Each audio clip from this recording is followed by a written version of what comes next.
Hold up, give me all your money right now. Come on, hurry it up. No, I want 50.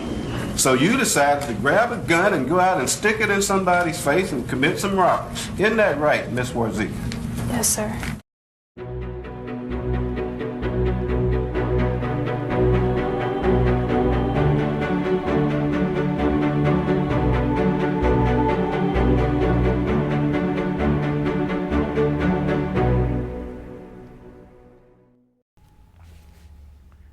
In the summer of 1999, 4 teenage girls, Lisa, Krystal, Katie, and Michelle, sat together at a Sonic drive-in, eating cheeseburgers and venting about money. Lisa was out of cash, and the others weren't far behind. Most of their money had already gone to partying, alcohol, drugs, anything to bring a thrill to their boring suburban lives. Katie, showing off her new tongue ring, had sparked a trend in the group, and now the other girls wanted piercings too. But with empty wallets, it wasn't looking likely. Lisa suddenly had an idea. Why don't we just rob a store? Kingwood, a suburb of Houston, Texas, seemed like the picture-perfect place to raise a family. Known as a planned community, Kingwood was carefully designed with suburban living in mind. Neat rows of houses, manicured parks, and community centers, all creating a sense of idyllic small-town life. Parents saw it as the ideal place to build a future, surrounded by well-off neighbors in a bubble of security and stability. But what most parents didn't know was that a lot of the high school kids had found their own form of escape.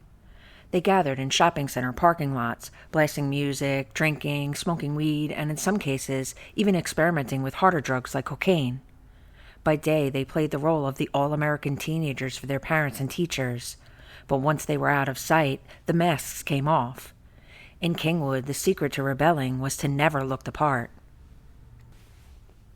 Michelle, 18, had just graduated. At school, she mostly kept to herself, neither overly active in class nor eager to stand out. She wasn't particularly popular, but she wasn't an outcast either. For the most part, Michelle blended in with everyone else. She came from a stable, middle-class family.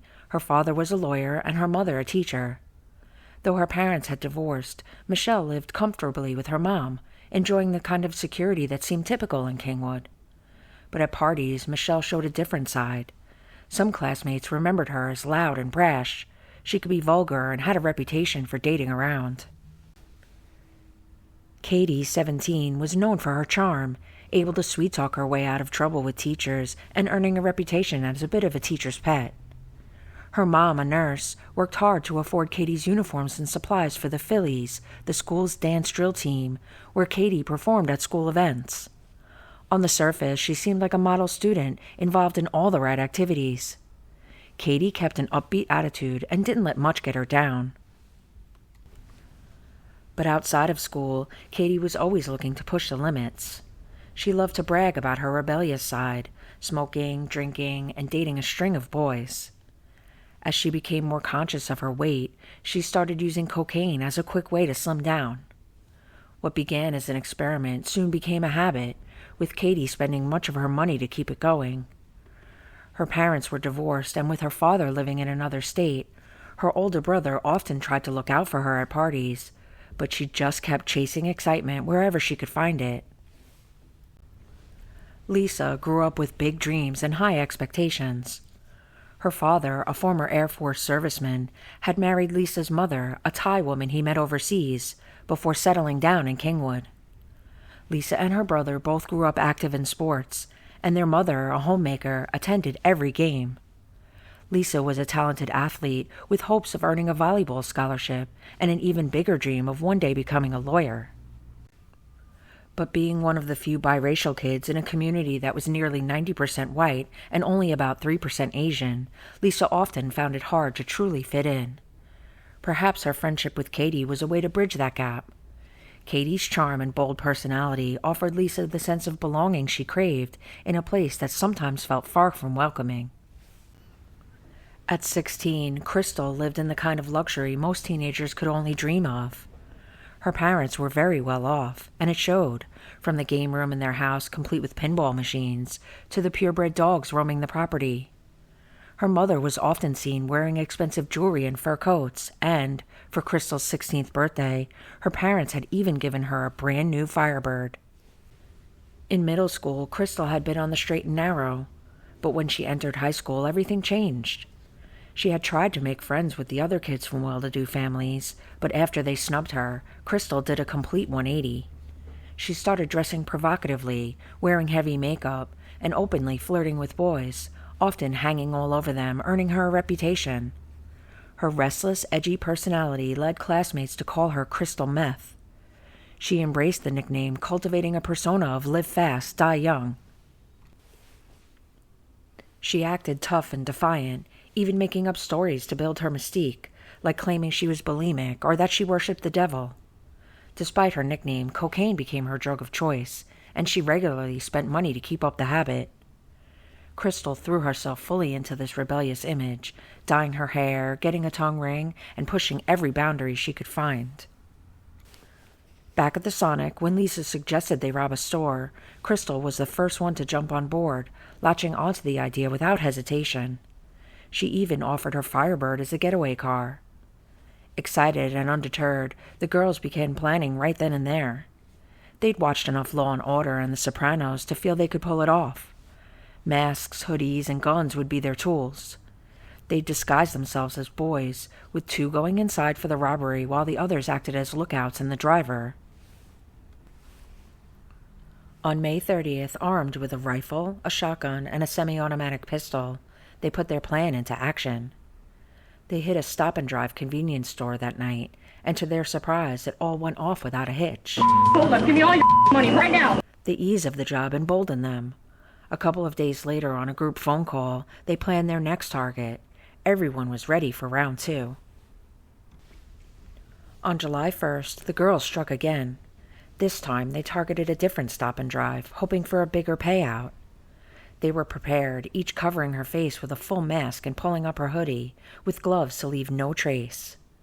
When they entered the store, Lisa took the lead, pointing a gun at Cindy, the clerk, and demanding, "You have 2 seconds, bitch, or I'll shoot."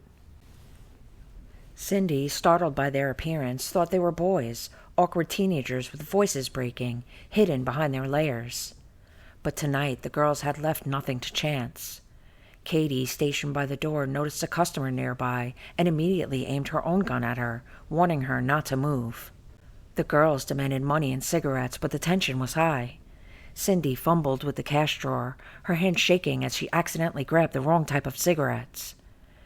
The girls snatched the cash and Marlboros, taking off in Krystal's gold Camaro with $800 and a couple of cartons in hand. On July 4th, the girls ramped up their spree. They hit a small grocery store called Porter's Food Store, and instead of calling it a night, they stayed up through the early morning hours, adding one more target, a small bakery next to Jack's Grocery.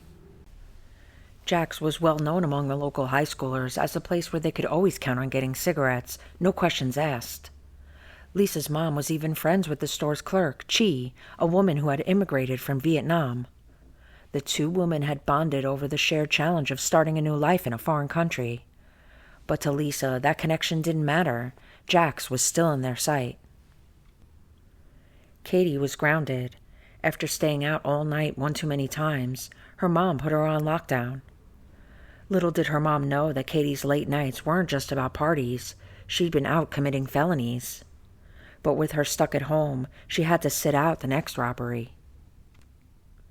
The following weekend, the remaining 3 girls hit Jack's Grocery, the familiar store they'd planned on from the start. Chi, the clerk and Lisa's mom's friend, had no idea that one of the masked girls pointing a gun at her was Lisa herself. Despite the risks, the girls couldn't resist bragging. They'd pulled off each robbery so smoothly that, had they kept quiet, they may never have been caught. Female-led robberies were rare, but if anyone had guessed at the culprits, local high school girls wouldn't have even been on the list. Still, the thrill of their crimes and the attention that came with it was too tempting to keep it to themselves. On August 3rd, Lisa was arrested, but not for robbery. She'd gotten into a fight with her sister over who got to use the phone, and it escalated into an assault charge. But her troubles were only beginning. The girls' bragging had finally caught up with them, and bigger problems were on the horizon. Crime Stoppers tips had started coming in, leading police to look closer at the girls. Investigators collected CCTV footage from the scenes, and when they shared it with school administrators, someone recognized Katie's voice. The connections were starting to form, and it was only a matter of time before the whole story came out. Once the police began their interviews, it didn't take much pressure to get the facts. The girls were surprisingly matter-of-fact as they described each robbery, almost as if they hadn't fully grasped the seriousness of what they'd done. Officers later noticed that Katie was the only one who seemed to show any real remorse. Lisa was the one holding the gun. She told them to give him all her money. She said a few cuss words, I believe. I was the one at the door telling them to hurry up, 30 seconds. That was me. 30 seconds. For Lisa, the reality of her actions hit her a bit later. She began to understand that her dreams, a college scholarship and a future as a lawyer, were slipping away. She didn't know that a felony might not entirely block her path, but to her, it felt like everything she'd worked for was crumbling. When it came time to face the charges, Lisa, Katie, and Michelle all turned on Krystal. They pointed to her as the ringleader, claiming that the robberies had been her idea from the start. The three agreed to testify against her in exchange for plea deals. Each of them pleaded guilty to armed robbery. Lisa and Katie chose to be sentenced by a jury, hoping the jury might sympathize with them and grant them probation. But their gamble didn't pay off. Each received 2 concurrent 7-year sentences. Michelle, who had only served as a lookout, received a lighter deal. She was sentenced to 4 months of boot camp, 10 years of probation, and 2,000 hours of community service. If she completed those requirements, she could avoid a permanent criminal record. Krystal, unlike the others, pleaded not guilty and decided to go to trial. Due to the intense local media coverage, the court moved the trial over 200 miles away to Dallas to ensure a fair process. During the trial, Chi, the Vietnamese clerk who had been held at gunpoint, became so distressed on the stand that the testimony had to be paused. She explained how the robbery had reawakened traumatic memories from her experiences during the war. Another clerk testified, recalling the sheer terror he'd felt and how, in those moments, he really believed he was going to die. You think you might get shot or killed? Yes. In the end, Krystal was convicted and sentenced to 7.5 years in prison. The judge had harsh words for Krystal. Ms. Maddox, 3 weeks of trial have come down to this. Everyone in this courtroom is here because of you and the choices that you made last summer. On May the 30th, July the 1st, July the 4th, July the 5th, and July the 10th, you made a choice. Despite all the advantages you had in your home, in your school, and in your community, you made a choice, and that choice was to be a queen of aggravated robbery. Your choice placed 5 innocent people, innocent victims, in harm's way. Your choice caused those 5 people's lives to be shattered. Your choice showed that you had absolutely no regard for their well-being. Now, for what? For money? For thrills? I don't know. But in any event, I hope you understand what has happened to you. I hope you get it. Because this case has always been and will always be about the victims of the Queens of Aggravated Robbery. This case has always been about Cynthia Woodard, Carolyn Dunn, Chen Barker, Tavik Mahmood, and Shaquille Ahmad. You have no one to blame but yourself. You made a choice. The minute you decided to participate in these robberies, you put yourself on the road to prison, and that journey is now complete. In 2003, Lisa and Katie were denied parole, extending their sentences. Since then, official updates on the case have been scarce. But given how much time has passed, it's likely all 4 girls have now completed their sentences or probation. Community members who followed the case say they've heard the girls have moved on, straightened out their lives, and left their criminal past behind. While the memories of their crime spree may linger in the minds of those who lived through it, for Lisa, Katie, Krystal, and Michelle, it seems the focus is now on putting that chapter firmly in the past. If you enjoyed today's video, don't forget to like and subscribe to stay updated on more true crime stories. This case shows just how quickly teenage rebellion, combined with the influence of drugs, can spiral into something dark and destructive. Fueled by a need for excitement, the desire to fit in, and the influence of substances, these girls took risks that left lasting impacts on their lives and on everyone around them. Their story reminds us how even small choices can lead to consequences far bigger than anyone could imagine. Remember, every wrinkle tells a story, and in the wrinkles of crime, we find the truth. If you enjoyed this video, please give it a like and consider subscribing. I'd love to hear your opinions or suggestions in the comments. Thank you for watching, and stay tuned for our next video, and we'll explore another story hidden within the wrinkles in crime.